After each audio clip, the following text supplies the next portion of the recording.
The people who control the doors almost never sit in the corner office. That thought crossed my mind the exact moment Victor Hale snapped his fingers at me in front of a crowded lobby and demanded I fix his building access card like I was some invisible service worker standing between him and importance. Outside the 40-story glass tower, freezing January rain swept across downtown Chicago while black sedans lined the curb beneath glowing corporate signage, and exhausted commuters hurried through slush-covered sidewalks carrying umbrellas and coffee cups beneath gray skies hanging low above the financial district. Inside Whitmore Plaza, however, warmth and polished elegance surrounded everything. Marble floors reflected soft gold lighting across the lobby. Chrome elevator doors glowed beneath enormous crystal fixtures hanging overhead. Executive tenants moved through security gates carrying leather briefcases and conference folders, while quiet instrumental piano music drifted through hidden speakers above the reception desk. The building existed for one purpose: to make powerful people feel even more powerful. Victor Hale enjoyed that atmosphere more than anyone. He worked as regional president for Hale Strategic Holdings, one of the tower's highest-paying commercial tenants, occupying nearly 2 full executive floors overlooking the Chicago River. Expensive suits, perfect grooming, loud confidence. The kind of executive who measured personal value by how quickly employees stepped aside when he entered a room. I stood beside the security desk reviewing maintenance schedules beneath the soft lobby lighting, while building staff rotated through morning access reports near the elevator bank. My navy wool coat hung neatly over one arm, and my temporary badge identified me simply as Eleanor Whitmore. Property coordination. Most executives never looked beyond titles that sounded small. Victor stormed through the revolving lobby doors just after 8:30, while speaking sharply into a wireless headset about investor projections and operational delays. 2 junior associates hurried behind him, trying unsuccessfully to match his pace across the marble floor. Snowmelt dripped from the edges of his polished shoes while he approached the security gates near the elevators. Then his access card scanner flashed red. Once, twice, 3 times. The gate remained locked. Victor cursed quietly beneath his breath while several nearby tenants pretended not to notice.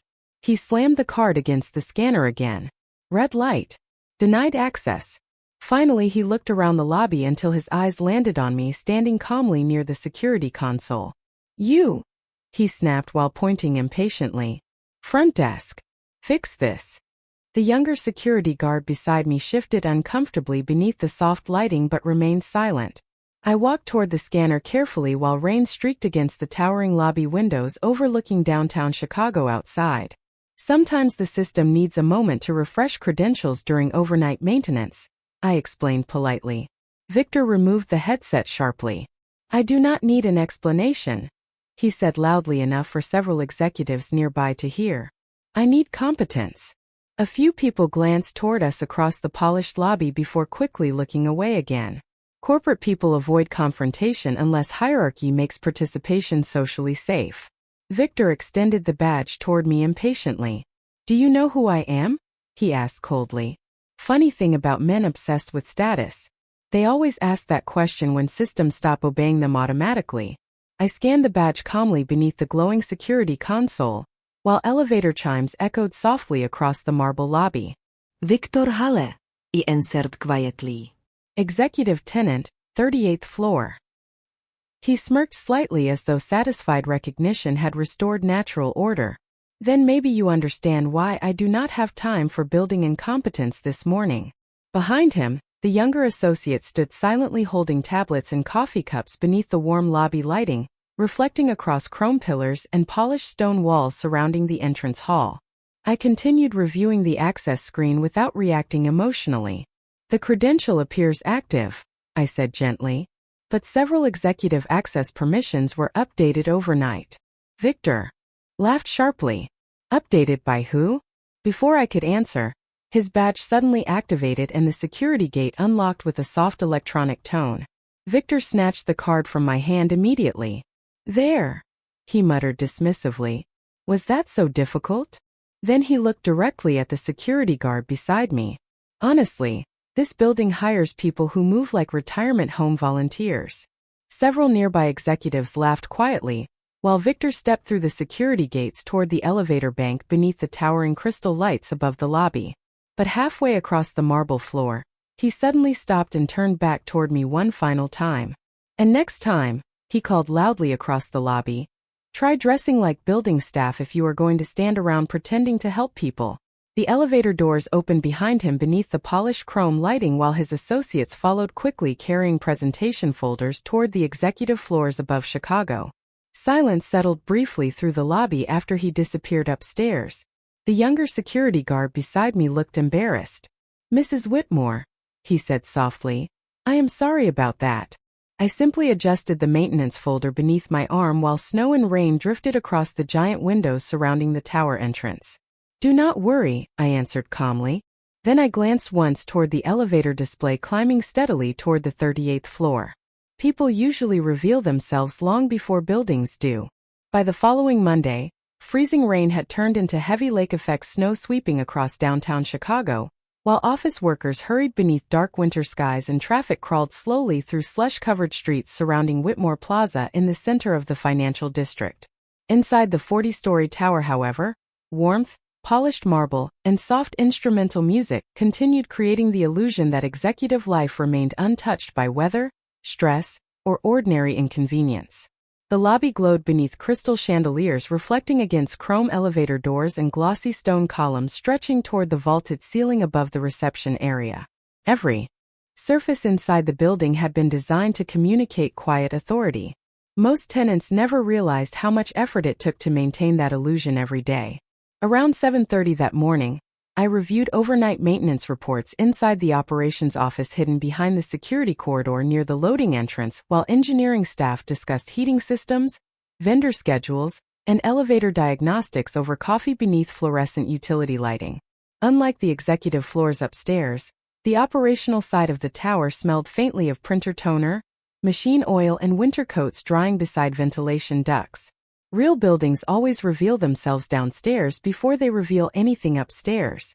Marcus Reed from building security entered carrying a tablet beneath one arm, while snow melted from the shoulders of his navy jacket. "Mrs. Whitmore," he said carefully, "we had another complaint filed against Hale Strategic Holdings over the weekend." I continued reviewing HVAC service schedules calmly. "What happened?" Marcus sighed quietly. Victor Hale screamed at valet staff Friday night because his private car was delayed during the storm. Then he threatened to terminate a maintenance vendor because one elevator paused during high-wind safety mode. Nearby engineering staff exchanged tired looks without speaking. Nobody inside the building liked Victor Hale anymore. Not housekeeping. Not security. Not maintenance crews. Not even several executive assistants working on the upper floors. Arrogance spreads downward quickly inside commercial towers, because people forced to absorb disrespect rarely forget it. Was the incident documented properly? I asked softly. Marcus nodded. Video logs, security reports, witness statements. He hesitated briefly before adding, "There are already multiple conduct reports attached to his tenant profile." That detail mattered. Commercial buildings operate quietly until behavioral patterns begin creating liability exposure. Around noon, sunlight briefly pushed through the snow clouds outside while executive tenants moved through the lobby carrying presentation folders and expensive winter coats toward lunch meetings across the city.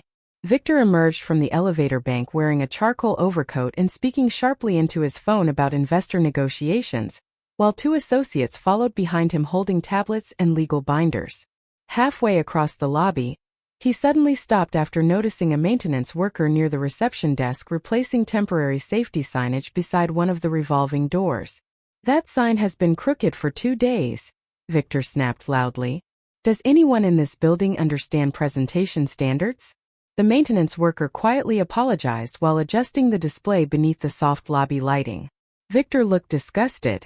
"Unbelievable," he muttered. "This tower charges premium lease rates and hires people who move like exhausted airport staff." Several nearby tenants glanced toward the interaction awkwardly before quickly returning attention to their phones. I stepped forward calmly from the security corridor carrying vendor reports beneath one arm. "The storm caused overnight delivery delays," I explained politely. "Building operations are still catching up." Victor immediately recognized me. His expression hardened beneath the chandelier lighting reflecting across the marble floor. "Of course," he said coldly. The access card woman. One of his younger associates looked uncomfortable standing nearby beside the reception desk. Victor ignored him and continued speaking directly toward me. Maybe instead of walking around with clipboards pretending to supervise things, you should focus on keeping the building functional. I remained calm while snow drifted beyond the giant lobby windows overlooking downtown Chicago traffic outside. Operations are functioning normally, I answered quietly. Victor smirked dismissively. Really? Because from where I stand, this place is being managed like a discount airport terminal. He turned toward Marcus Reed near the security desk. And while we are discussing incompetence, why was my guest parking access delayed Friday night? Marcus kept his voice professional. Security protocol required weather clearance adjustments during the storm. Victor stepped closer toward the desk. Beneath the soft gold lighting surrounding the lobby entrance. Then maybe your security protocols need smarter people running them. Silence settled briefly across the marble lobby while several employees nearby pretended not to hear the conversation unfolding beside the elevator bank. Then unexpectedly, an older property attorney entered through the revolving doors carrying a leather portfolio beneath one arm. He stopped immediately after seeing me standing near the reception area. "Mrs. Whitmore," he said respectfully, "the Ownership Review Committee requested your presence upstairs before 2 o'clock. Victor's expression shifted slightly. "Ownership Review Committee?" he repeated. The attorney nodded matter-of-factly. "Whitmore Commercial Trust has scheduled emergency lease compliance discussions regarding several executive tenant conduct concerns." Nobody inside the lobby spoke after that. Snow continued falling heavily outside while elevator chimes echoed softly through the polished entrance hall beneath the crystal lighting overhead. Victor stared at me carefully now for the first time since we met. Not with respect yet, but uncertainty had finally entered the room. By Wednesday morning, the storm system covering Chicago had pushed east toward Lake Michigan, while sharp winds rattled against the towering glass walls of Whitmore Plaza and patches of dirty snow remained piled along the curbs outside the financial district beneath pale winter sunlight. Inside the building, however, the atmosphere had shifted subtly since the conversation in the lobby 2 days earlier. Not dramatically. Real corporate tension rarely announces itself loudly. It spreads quietly through hallways, elevator conversations, security emails, and the uncomfortable silence people use when they suspect power structures are changing underneath them. Around 9 o'clock, executive tenants filled the lobby carrying coffee cups and presentation folders, while polished shoes clicked across marble flooring beneath the warm chandelier glow reflecting off chrome security gates and glass entry panels stretching toward the elevator bank. From the outside, Whitmore Plaza still appeared flawless. But downstairs in operational management offices hidden behind the service corridors, legal review packets had already begun circulating between compliance advisors and property attorneys connected to Whitmore Commercial Trust. Marcus Reed stood beside the security console reviewing access logs while engineering supervisors discussed vendor repairs near the maintenance desk beneath fluorescent utility lights, hidden away from executive view. "There were 2 more incidents yesterday," Marcus said quietly as I entered the operations office carrying overnight audit reports. Victor Hale filed complaints against cleaning staff and threatened to cancel a catering contract because lunch service arrived 7 minutes late during a tenant meeting. I placed the folders carefully beside the operations terminal. "Was the conduct documented?" Marcus nodded immediately. "Everything." Nearby, one of the building engineers shook his head tiredly. "That man treats everybody below executive level like disposable equipment." Nobody disagreed. Across the tower, stories about Victor had become common among security staff, maintenance crews, reception employees, and vendor contractors moving quietly through the building every day without recognition from the executives occupying upper floors. The strange thing about commercial towers is that invisible workers always understand the culture more accurately than leadership does. They hear every hallway argument, every insult, every careless comment spoken near elevators or loading docks by people convinced nobody important is listening. Around lunchtime, I attended a closed property governance review on the 39th floor, inside a private conference suite, overlooking the Chicago River beneath muted executive lighting and floor-to-ceiling windows stretching across the skyline. Several attorneys representing Whitmore Commercial Trust sat, reviewing tenant compliance reports, while lease specialists organize financial summaries near the center of the walnut conference table. Hale Strategic Holdings has accumulated multiple operational complaints within 1 quarter, one attorney explained calmly. Staff intimidation unauthorized. Infrastructure requests, parking access disputes, vendor interference, and lease modification pressure attempts. Another advisor adjusted his glasses while reviewing the compliance file. There is also concern regarding unauthorized after-hours renovation planning on the 38th floor. I remained quiet while snowfall drifted faintly outside above downtown traffic far below the tower. Finally, one of the attorneys looked toward me directly. "Mrs. Whitmore," he asked carefully, "would you prefer formal escalation now or continued observation?" Funny thing about institutional power. The people who truly control it rarely rush decisions emotionally. I folded my hands calmly before answering. "Continue documentation," I said softly. "Patterns matter more than isolated moments." Later that afternoon, I returned downstairs through the executive elevator corridor, while winter sunlight faded against the skyline surrounding Whitmore Plaza. As the elevator doors opened into the main lobby, Victor Hale stood near the reception desk arguing sharply with a valet supervisor beneath the crystal lighting reflecting across the marble floor. "I pay premium lease rates in this building," he snapped loudly. "My guests should never wait outside in freezing weather because your parking staff cannot organize basic logistics." The younger valet supervisor apologized professionally while several nearby tenants pretended not to hear the confrontation unfolding beside the revolving entrance doors. Then Victor noticed me stepping from the elevator. His expression tightened immediately. "Perfect," he muttered sarcastically. "Maybe the clipboard committee can explain why this building keeps embarrassing executive tenants." I approached calmly while downtown traffic moved slowly beyond the giant glass walls surrounding the lobby entrance. "There was an accident blocking lower garage access this afternoon," I explained evenly. "Operations rerouted traffic for safety." Victor laughed under his breath. Every excuse in the world except competence. He stepped closer beneath the soft gold lighting hanging above the reception area. "Tell me something honestly," he asked coldly. "Do you actually have authority here? Or do people just enjoy pretending you matter because of your last name?" Silence settled briefly around the security gates while elevator chimes echoed softly across the lobby. I looked at him quietly for several seconds before answering. Authority is not usually something intelligent people announce constantly. His jaw tightened slightly. Nearby executives exchanged uneasy glances before quickly returning attention to their phones and briefcases. Victor forced a thin smile. "Interesting answer." Then he adjusted his coat sharply and walked toward the revolving doors leading outside into the frozen Chicago evening, while his associates hurried behind him carrying legal folders and laptops beneath the chandelier glow. Marcus Reed approached after Victor disappeared into the street crowd beyond the glass entrance.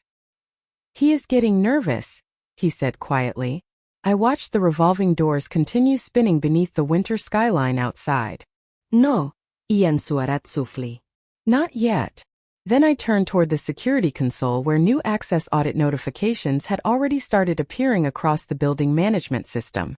Thursday arrived beneath sharp winds sweeping across downtown Chicago, while sunlight reflected harshly against frozen sidewalks and glass towers surrounding Whitmore Plaza in the center of the financial district.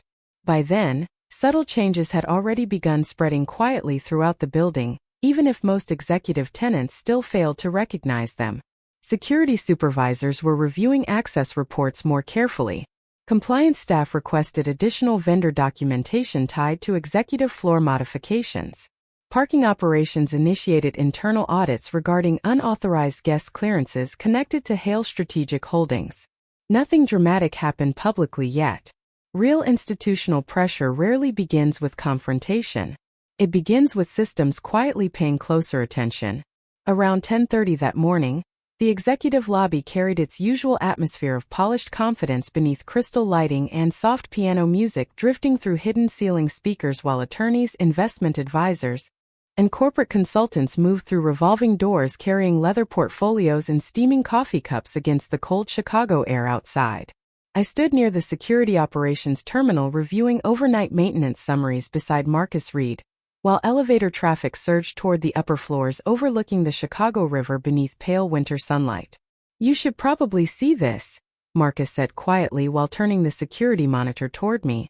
The screen displayed an internal request submitted overnight by Hale Strategic Holdings. Unauthorized remodeling authorization. Private elevator access modification. Expanded executive guest permissions bypassing standard security review. I studied the request calmly. Was this approved? Marcus shook his head immediately. Not by operations. Nearby, another security coordinator lowered his voice carefully. There is more. He opened a second file showing after-hours contractor access logs connected to Victor Hale's executive suite on the 38th floor. Several unidentified vendors had entered restricted utility corridors during the previous week without finalized infrastructure authorization. That changed everything. Commercial tenants can negotiate many things inside luxury towers. Unauthorized structural modifications are not one of them. Around noon, I attended another governance review inside a private conference suite overlooking the frozen Chicago skyline, while legal advisors organized compliance documentation beneath recessed executive lighting, reflecting across dark walnut walls and polished marble surfaces surrounding the room. One attorney slid a lease binder toward me carefully. If Hale Strategic Holdings altered restricted infrastructure access without approval, he explained evenly, the trust may initiate emergency enforcement authority under tenant conduct clauses. Another advisor adjusted his glasses while reviewing engineering reports, especially if executive personnel pressured staff to bypass compliance review. I remained quiet for several seconds while traffic crawled through icy streets far below the tower outside the floor-to-ceiling windows surrounding the conference room. Finally, I looked toward the compliance summary resting near the center of the table. "Continue verification first," I said softly. "Documentation must remain flawless." The attorneys nodded immediately. Calm authority unsettles institutions more than emotional reactions ever do. Later that afternoon, Whitmore Plaza hosted an executive networking reception inside the grand mezzanine lounge overlooking the lobby where local finance executives gathered beneath gold lighting and floor-to-ceiling windows while servers circulated carrying champagne and catered appetizers across polished stone flooring surrounded by modern sculptures and glass railings. Victor Hale stood near the center of the reception crowd wearing a tailored charcoal suit, while entertaining investors and corporate attorneys with loud confidence beneath the elegant lighting reflecting off chrome accents throughout the mezzanine level. People like Victor always become more theatrical when they sense control slipping slightly beneath them.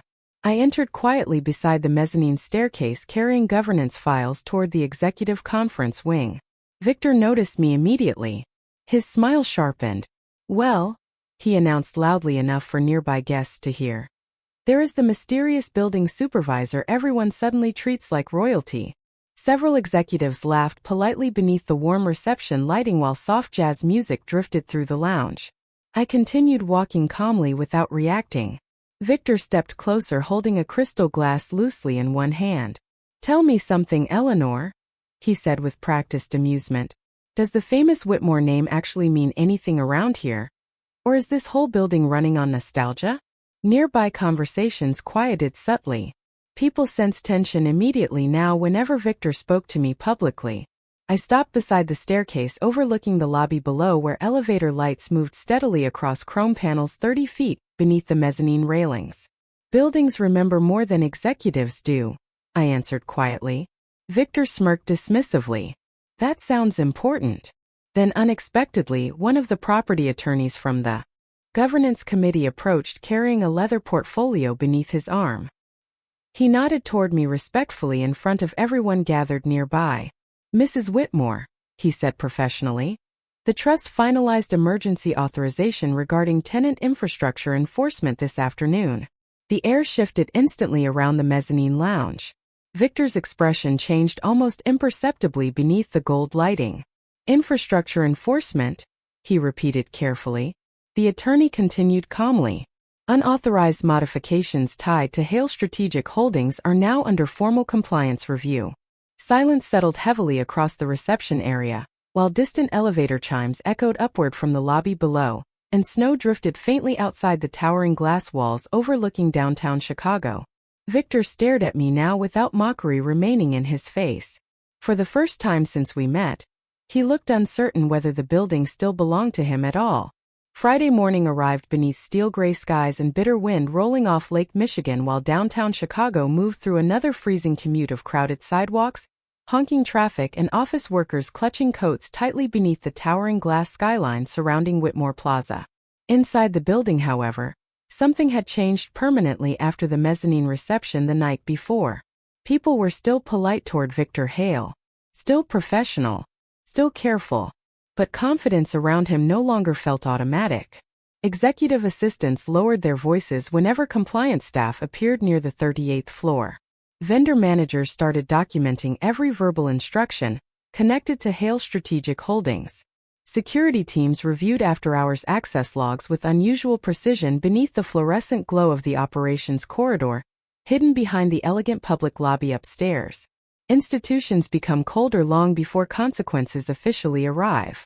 Around 8:15 that morning, I entered the private governance conference suite on the 40th floor carrying updated tenant documentation, while snow flurries drifted across the Chicago River outside the floor-to-ceiling windows overlooking downtown beneath pale winter light. Several property attorneys already sat reviewing infrastructure reports around the long walnut conference table, while lease specialists organized engineering diagrams tied to the 38th floor modifications requested by Hale Strategic Holdings. One of the compliance advisors slid a file toward me immediately. We confirmed unauthorized contractor access inside restricted utility corridors, she explained calmly. Another attorney nodded toward the report. There were also attempts to bypass electrical usage approvals tied to executive suite renovations. I studied the documentation quietly beneath the soft recessed lighting reflecting against dark glass and polished marble surfaces surrounding the room. Was tenant leadership informed? I asked softly. Formal notice was delivered this morning, the advisor answered. They requested emergency reconsideration. Funny thing about executives who believe rules only apply downward. The moment enforcement becomes personal, they suddenly become very interested in negotiation. By late morning, the atmosphere inside Whitmore Plaza carried visible tension beneath the polished calm of the executive tower. Several members of Victor's leadership team arrived earlier than usual carrying legal folders and laptops through the lobby, while security staff exchanged cautious glances near the reception desk beneath the chandelier lighting. Even the younger associates following Victor looked exhausted now. Nobody enjoys discovering their executive authority depends entirely on systems controlled by someone else. Around noon, Victor entered the building through the revolving doors wearing a black cashmere coat, while speaking rapidly into his phone about lease exposure and investor optics. The moment he approached the security gates, Marcus Reed stepped forward professionally. "Mr. Hale," he said evenly, "property governance requires your attendance at a compliance review this afternoon regarding tenant operational violations." Victor stopped immediately beneath the warm lobby lighting reflecting across the marble floor. "Operational violations?" he repeated. Sharply. Marcus remained calm. "Unauthorized infrastructure requests, vendor pressure complaints, after-hours contractor access, and executive conduct concerns." Several nearby tenants slowed slightly without appearing obvious about listening. Victor lowered the phone slowly from his ear while frustration tightened across his face. Then his eyes landed on me standing beside the operations desk reviewing maintenance schedules quietly near the elevator bank. He walked toward me immediately. "You are behind this," he said coldly beneath the crystal lighting hanging high above the lobby. "You and your little trust committee." I met his stare calmly while snow drifted beyond the massive glass walls surrounding the tower entrance. "The building enforces lease standards equally," I answered softly. Victor laughed once without humor. "Do not pretend this is procedural. You have been waiting for an excuse since the first day we met." Nearby security staff remained silent while elevator chimes echoed across the polished lobby. Victor stepped closer, lowering his voice slightly now. "You think because you inherited some old real estate trust that you understand business? The strange thing about insecure executives is how quickly arrogance becomes desperation once status begins slipping away publicly." I folded the maintenance folder beneath my arm carefully before answering. "No," I said quietly. "I understand responsibility." Victor shook his head sharply. "This building survives because companies like mine pay for it." Before I could respond, One of the governance attorneys approached carrying a leather portfolio beneath his arm. Actually, he interrupted professionally, Whitmore Plaza survived long before Hale Strategic Holdings signed its current lease agreement. Silence spread instantly through the lobby beneath the soft chandelier glow. Victor stared at the attorney. The attorney continued calmly. And depending on this afternoon's compliance findings, your lease status may soon require reconsideration. Nobody moved for several seconds. Snow swirled outside the towering windows while traffic crawled through icy streets beyond the entrance plaza below Chicago's winter skyline. Victor looked back toward me again. But this time the confidence was thinning rapidly beneath the surface. Because for the first time since entering Whitmore Plaza, he was beginning to realize the building itself no longer trusted him.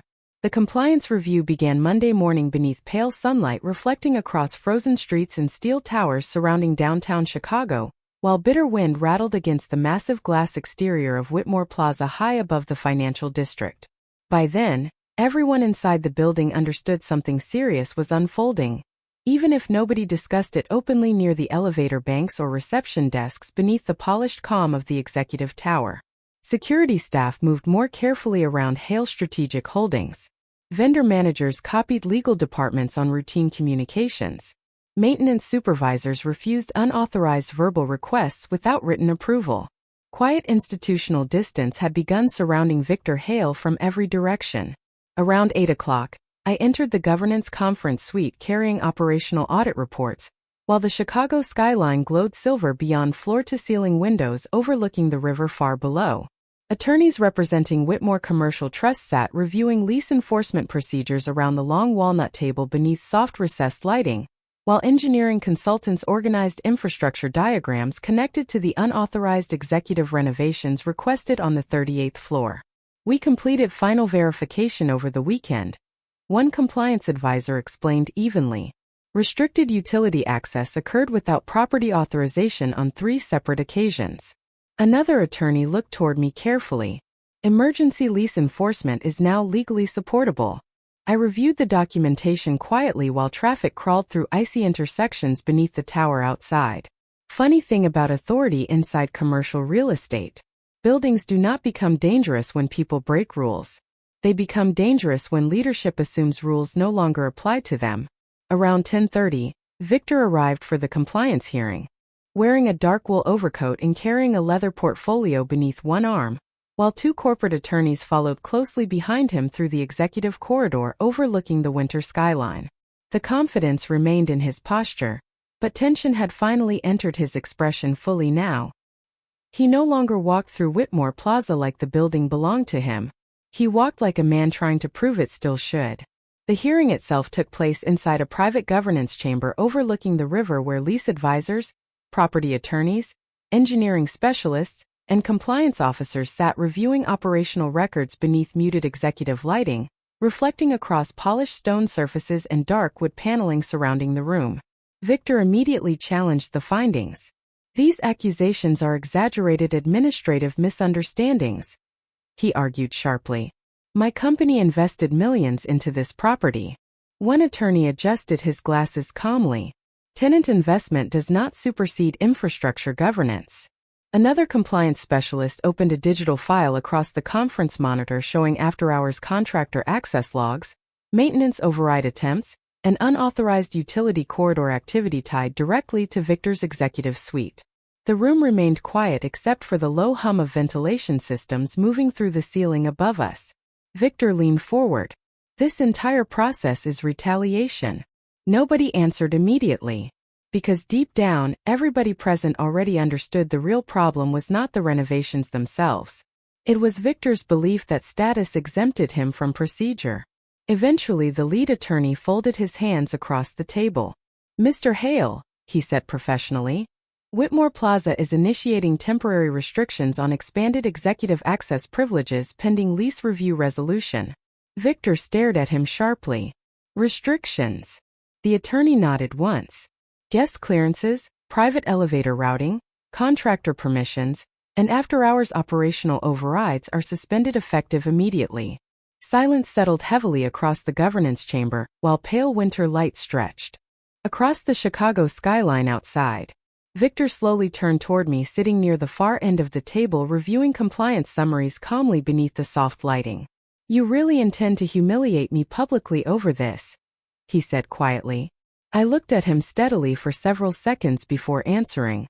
No, iraplia sufli. The building is protecting itself. The difference mattered more than he understood. Around 4 o'clock that afternoon, updated access protocols quietly rolled through Whitmore Plaza systems, while security teams received revised authorization procedures across digital terminals, hidden behind the elegant lobby upstairs. Elevator permissions changed. Guest parking approvals narrowed. Executive override pathways disappeared from Hale Strategic Holdings access profiles. Nothing visible happened publicly yet. Most tenants walking across the marble lobby beneath crystal chandeliers never noticed the operational shifts unfolding silently inside the building infrastructure surrounding them. But Victor noticed. That evening he attempted using the private executive elevator reserved for premium tenant leadership and received a soft red denial light instead of immediate clearance. Security staff redirected him professionally toward standard access routing while younger associates standing nearby avoided eye contact beneath the polished chrome glow surrounding the elevator bank. Victor said nothing. He simply stared at the access panel for several long seconds while downtown Chicago darkened beyond the giant lobby windows overlooking the frozen streets outside. Then he turned slowly and walked toward the public elevators without another word. Nearby security personnel remained completely silent. Real institutional humiliation never requires raised voices. Sometimes all it takes is a system quietly deciding someone no longer deserves priority. Tuesday morning arrived beneath freezing fog drifting between the skyscrapers of downtown Chicago, while pale sunlight struggled through heavy clouds hanging above the financial district and commuters hurried across icy sidewalks, wrapped in winter coats against the sharp lake wind cutting through the streets. Below Whitmore Plaza. Inside the building, however, the atmosphere had become unusually quiet. Not peaceful. Controlled. The kind of silence institutions create when they have already decided someone's influence is ending, but have not yet announced it publicly. Security supervisors monitored access systems more carefully than usual. Property attorneys moved between conference suites carrying governance binders beneath the executive lighting on the upper floors. Even the reception staff in the marble lobby spoke more softly whenever Hale Strategic Holdings employees passed through the security gates toward the elevators overlooking the Chicago River skyline above. Around 8:40 that morning, I reviewed overnight access audits beside Marcus Reed near the security operations console hidden behind the polished reception area, while maintenance crews rotated through elevator diagnostics beneath fluorescent service lighting far from the elegant public spaces upstairs. Marcus studied the monitor quietly before looking toward me. "The trust approved final enforcement authority at 6:30 this morning," he said carefully. I nodded once while snow flurries drifted faintly against the giant lobby windows facing downtown traffic outside. "Was legal notified?" Marcus confirmed immediately. "Compliance, tenant governance, and executive security protocols are synchronized." Funny thing about institutional systems. Most people never realize how many invisible layers protect their status until those layers quietly disappear. Around 9:15, executive traffic filled the lobby beneath the crystal chandeliers and polished chrome accents reflecting warm light across marble flooring stretching toward the revolving entrance doors. Attorneys carried coffee cups toward elevator banks. Financial consultants checked phones beside the reception desk. Junior associates hurried through security gates balancing tablets and presentation folders while instrumental piano music drifted softly through hidden speakers overhead.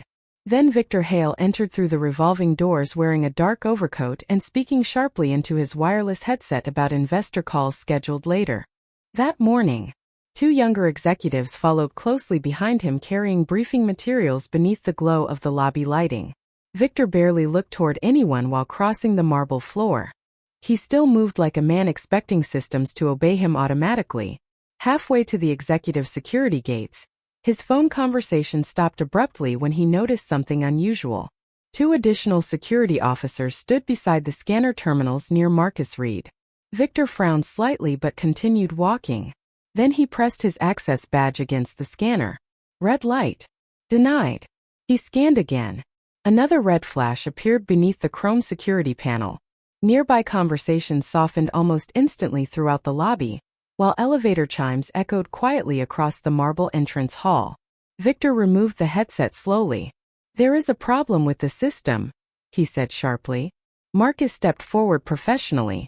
"No system malfunction has been reported this morning." Victor scanned the badge again, harder this time. Red light. Denied access.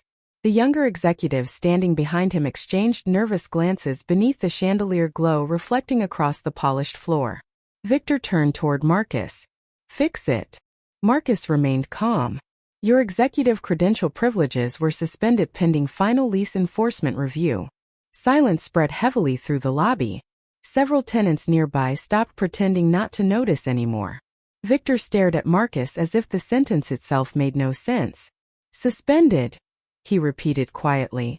I stepped forward from beside the operations desk carrying the finalized governance folder beneath one arm, while snow drifted outside against the towering glass walls surrounding Whitmore Plaza.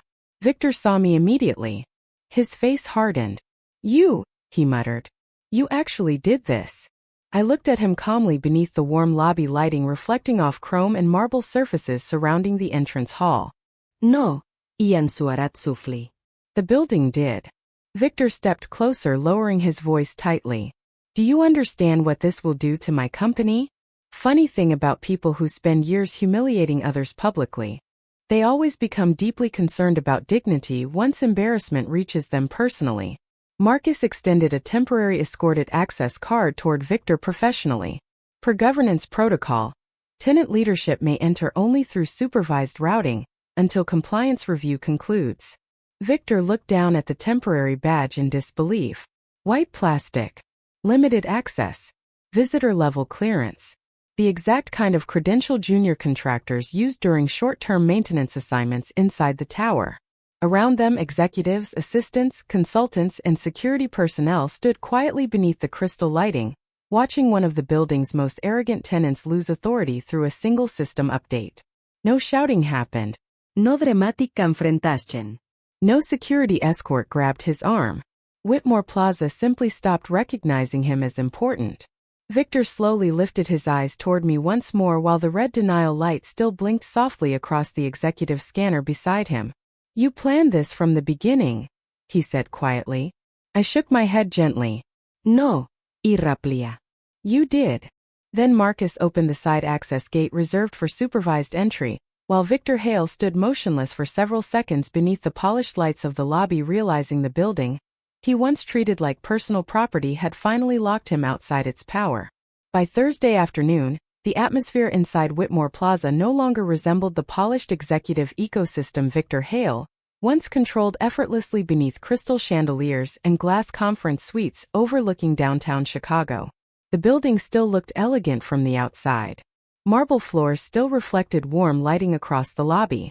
Luxury sedans still lined the curb beneath the revolving entrance doors while financial executives hurried through winter air carrying leather portfolios and expensive coffee beneath the steel gray skyline surrounding the financial district. But inside the tower, something fundamental had shifted. People were no longer afraid of Victor Hale. That changed everything. Around noon, security supervisors finalized another series of revised access permissions tied to Hale Strategic Holdings, while tenant governance advisors reviewed active lease restructuring options on the 40th floor beneath muted executive lighting and panoramic views overlooking the frozen Chicago River. Victor still technically remained a premium tenant representative, but operational trust surrounding him had collapsed almost completely. Vendor teams requested written verification before accepting instructions from his office. Executive assistants quietly rerouted meetings away from the 38th floor whenever possible. Even the younger associates who once followed Victor through the lobby like nervous shadows now spoke more carefully around him beneath the polished calm of the executive tower. Institutions reveal truth quickly once fear disappears from the room. Around 2 o'clock, I walked through the mezzanine corridor overlooking the main lobby carrying updated governance summaries beneath one arm while afternoon sunlight reflected faintly against chrome railings and towering glass walls stretching above the marble reception area below. Downstairs, security staff rotated through routine access checks while elevator traffic moved steadily between corporate floors surrounded by soft piano music drifting through hidden ceiling speakers. Everything looked normal. That was the strange beauty of real institutional consequences. Buildings continue functioning elegantly, while individual power quietly dissolves inside them. Victor stood near the executive lounge entrance speaking sharply with one of his corporate attorneys beneath the warm lighting reflecting across polished stone surfaces surrounding the mezzanine level. The moment he noticed me approaching, the conversation stopped instantly. His attorney lowered his voice and stepped away discreetly carrying a leather briefcase toward the elevator corridor. Victor remained where he was. Tiredness had finally reached his face now. Not dramatic exhaustion. Just the slow strain of someone realizing systems no longer move automatically in his favor. "You enjoy this?" he asked quietly once I reached the mezzanine walkway overlooking the lobby below. I studied him calmly. "Enjoy? What?" He gestured toward the tower surrounding us. "Watching people turn against me." Outside the towering windows, snow drifted lightly between skyscrapers while downtown traffic crawled through freezing intersections beneath the winter skyline. "Nobody turned against you," I answered softly. "They simply stopped protecting behavior they were afraid to question before." Victor looked down toward the lobby where executives crossed the marble floor beneath the crystal lighting without even glancing upward toward him anymore. That detail hurt him more than the access restrictions ever could. Corporate status survives through attention. Once people stop looking toward you automatically, influence disappears frighteningly fast. "You could have embarrassed me publicly from the beginning," he muttered after several seconds. "Why wait?" Funny thing about emotional maturity. People who possess it rarely mistake revenge for responsibility. I rested the governance folder lightly against the mezzanine railing before answering. "Because the building was never supposed to revolve around your humiliation," I said calmly. "It was supposed to protect everyone working inside it." Silence settled between us while elevator chimes echoed upward softly from the lobby below and pale afternoon light stretched across the polished architecture surrounding Whitmore Plaza high above Chicago. Victor shook his head slowly. "I thought power meant controlling the room." I looked toward the city skyline beyond the glass walls. "No," he replied gently. "Real power means the room still functions properly after you leave it." He said nothing after that. For the first time since entering Whitmore Plaza weeks earlier, Victor Hale finally sounded less like an executive fighting for dominance, and more like a man confronting himself honestly. Around 5 o'clock, Tenant governance officially announced temporary operational restructuring, involving Hale Strategic Holdings while internal communications quietly reassigned executive meeting privileges, and suspended expanded lease negotiations tied to Victor's office. Nobody celebrated publicly. Security staff remained professional. Maintenance crews continued their evening rotations through utility corridors and loading docks. Receptionists greeted tenants politely beneath the chandelier glow. But throughout the building, people breathed differently now. Lighter somehow. Near sunset, I stood alone beside the mezzanine windows overlooking downtown Chicago, while thousands of office lights flickered alive across the skyline beyond Whitmore Plaza. Behind me, younger building staff laughed quietly near the elevator corridor without lowering their voices nervously anymore. The tower finally sounded calm again. And somewhere downstairs beneath 40 stories of polished glass, steel, marble and silent authority, Victor Hale was beginning to understand the difference between occupying a building and truly belonging inside one. By early March, winter finally began loosening its grip on downtown Chicago, while dirty snowbanks melted slowly along the curbs beneath taller stretches of sunlight, reflecting across the steel and glass skyline surrounding Whitmore Plaza. Morning traffic moved more smoothly through the financial district now, and office workers carried lighter coats beneath pale blue skies replacing the freezing storms that had covered the city for weeks. Inside the tower, the atmosphere felt different too. Not louder. Not dramatic. Simply healthier. Security staff no longer braced themselves whenever executive elevators opened near the lobby. Maintenance teams moved through corridors without anxious whispers following behind them.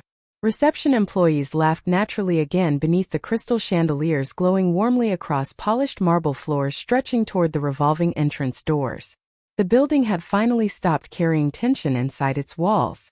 Hale Strategic Holdings officially completed its leadership restructuring during the second week of March, after tenant governance finalized lease renegotiation terms tied to operational compliance requirements. Victor Hale remained with the company temporarily in an advisory capacity, But his authority inside Whitmore Plaza had quietly disappeared almost entirely. No private elevator routing. No unrestricted contractor permissions. No executive override privileges.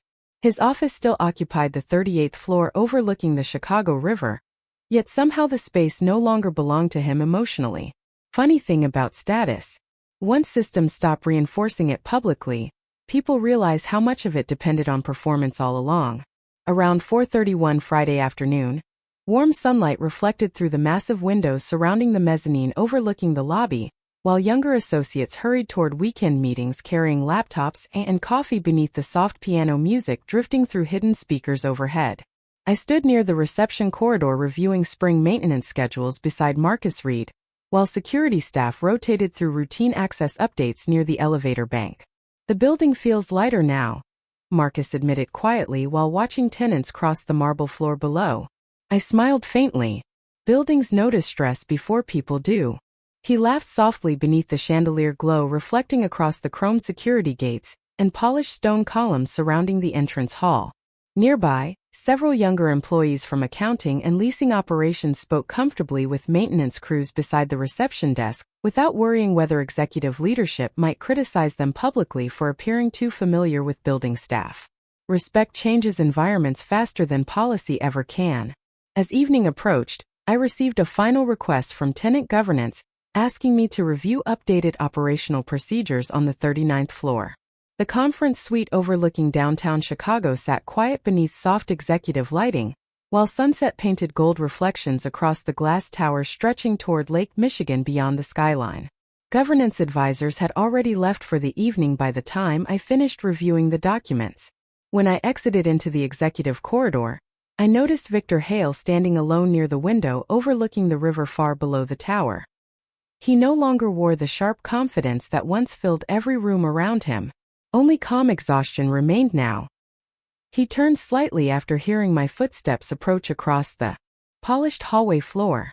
I used to think owning the biggest office meant something permanent, he admitted quietly while evening sunlight reflected against the skyline outside.